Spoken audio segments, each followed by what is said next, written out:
Bonjour et bienvenue à cette vidéo présentée par le Carnegie.com. Aujourd'hui, pour le deuxième épisode de la série de unboxing, nous allons regarder un paquet venant de Midtown Comics, la mecque des boutiques de BD en plein cœur de New York. Alors voici le fameux deuxième paquet qui sera la vedette de notre vidéo. Vous remarquerez que le format est plutôt différent de la boîte que nous avions reçue de mycomicshop.com. Il s'agit d'un colis prioritaire international de USPS, envoyé de Midtown Comics à moi. On voit aussi que le contenu a été répertorié comme étant une valeur de 32$ et aussi on parle d'un coût de shipping de 19,50$. Faites à noter, j'ai été chargé 21,55$. Jetons maintenant un coup d'œil à l'intégrité du paquet et aux dommages qu'il a reçus. On voit ici que le coin, quelque peu décollé et surtout a été renfoncé. On espère qu'il n'y aura pas de dommages au contenu. Les côtés du colis ont été aussi, vous verrez, quelque peu renfoncés, accrochés peut-être. Somme toute, on parle d'un paquet en bonne condition. On se rappellera que j'avais dit de mycomicshop.com qu'ils étaient, selon moi, un spécialiste du back issues, donc des vieux numéros. De son côté, à mon avis, Midtown Comics est un endroit plus spécialisé dans les nouveaux numéros, les variant covers, les précommandes et les BD exclusives. Passons aux choses sérieuses, c'est-à-dire les comics. Donc, nous allons commencer ici avec le Batman numéro 497, qui est le 11e chapitre sur 19 du storyline de Nightfall, où Batman se fait littéralement briser le dos, tel qu'on le voit sur le cover, qui a été dessiné par Kelly Jones.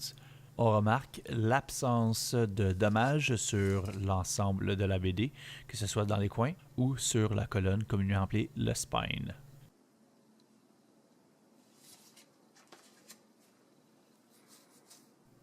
Maintenant au tour de Marvel. On commence avec le Iron Man numéro 300, côté F, fine par Midtown Comics.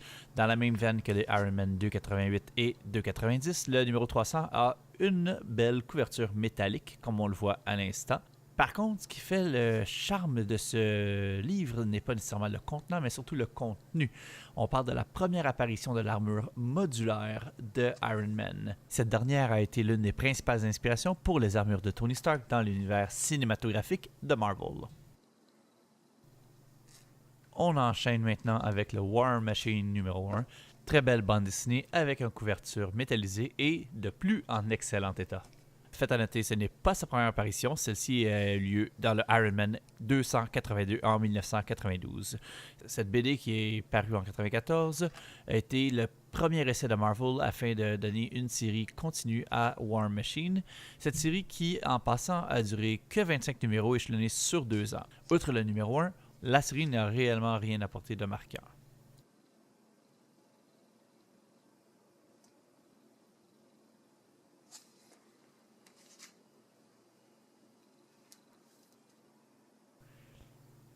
Voici le dernier livre de Marvel que j'ai reçu. Comme l'indique le titre du comic, et ce de façon assez perspicace, il est question ici de la mort de Wolverine. Il s'agit en fait du deuxième numéro d'une mini-série qui a commencé dans le volume 5 de Wolverine.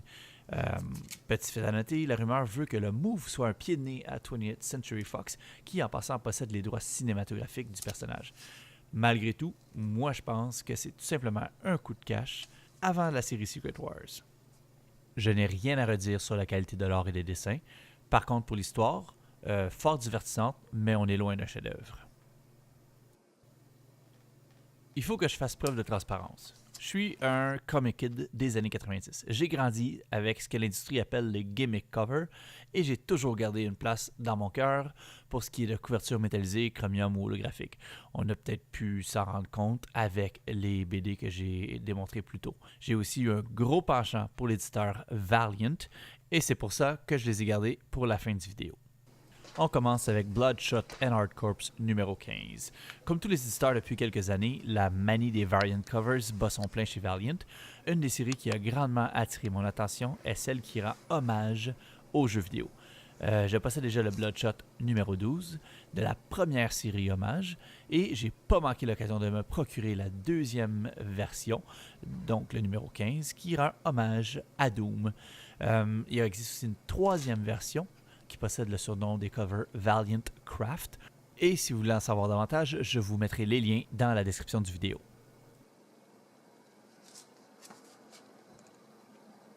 je vais terminer avec mes 3 coups de cœur de cette commande. Le premier exemplaire, on parle de Armor Hunters Bloodshot numéro 1, suivi de Armor Hunters numéro 1, pour finalement y aller avec Ixo Manowar numéro 26, qui fait partie du crossover Armor Hunters. Ce qui est le fun avec les covers Chromium, c'est la solidité de ce dernier qui permet à la BD de garder un excellent état malgré la manipulation. Par contre, il faut faire attention aux traces de doigts et aux égratignures. C'est déjà tout pour le deuxième paquet que j'ai reçu, qui, je le rappelle, venait de Midtown Comics. Donc, en gros, 8 BD, un coût de 32$, un shipping de 21,55$. Outre 2 petits coins endommagés, les exemplaires reçus étaient en très bon état. Donc, ma recommandation est que si tu dois commander de Midtown Comics, vu que le coût est plus cher que mycomicshop.com, l'idéal est de prendre une grosse commande ou de séparer le tout en groupe d'amis afin d'amortir le coût de l'expédition. Et voilà, c'est tout pour cette deuxième vidéo. Merci d'avoir regardé. J'espère que tu as apprécié. Si c'est le cas, fais-moi le savoir grâce à un commentaire, un like ou un partage. De plus, n'oublie pas de visiter notre page Facebook ou notre site web. Merci et à la prochaine.